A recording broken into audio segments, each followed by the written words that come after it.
सरांनी आताच जे मला नाही वाटत काही 5 मिनिटाच्या वर होतं, पण त्याच्याने सुद्धा आपला ट्रेस कमी झालेला आहे.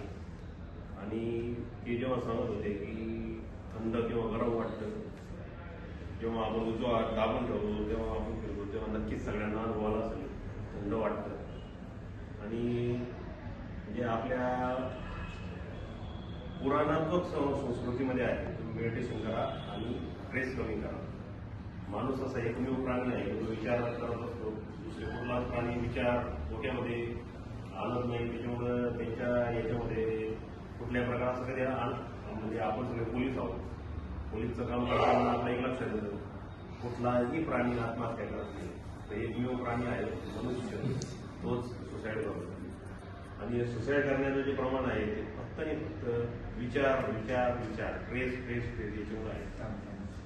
जर आपण सर्वांनी व्यवस्थित ताणतणाव मॅनेज केला तर कुठल्याही प्रकारच्या समस्या येणार नाहीत. मी माझा स्वतःचा अनुभव सांगतो. मी 5 ते 10 मिनिटं मेडिटेशन करा, 5 ते 10 मिनिटं फिरा, योगासनाचं योगासनं करा आणि साखरेचं खाणं बंद करा. तुम्ही सगळे स्वस्थ राहणार. अतिशय चांगल्या प्रकारचं आपण काम पण करू शकतो आणि आरडाओरड चिडचिड अजिबात होत नाही.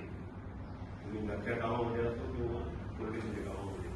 आणि आपल्याला काम तर करावं लागणार आहे. ते असंच केलं आपण सगळेजण मिळून केलं आणि टेन्शन नाही केलं, काम तर करावं लागणार आहे दोन्ही.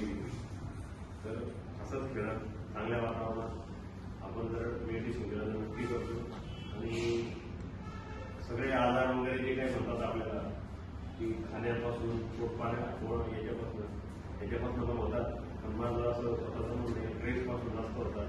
तुम्हाला एखादं चिडायचं असलं, एखादा राग वाटत, एखादं शिवाय द्यायचं असलं, पहिला आतमधून माणसाला हे करावं लागतं. आणि तो जो राग तो संतामध्ये शरीरामध्ये तयार होतो. त्याच्यापासून वेगवेगळे हार्मोन तयार होतात. हे होऊ नये म्हणून मेडिटेशन गरजेचं आहे. जेवढा आपला मेंदू शांत ठेवण्यासाठी मेडिटेशन करणं गरजेचं आहे. सरांनी अतिशय चांगल्या प्रकारे आपल्याला सगळ्यांना सांगितलं.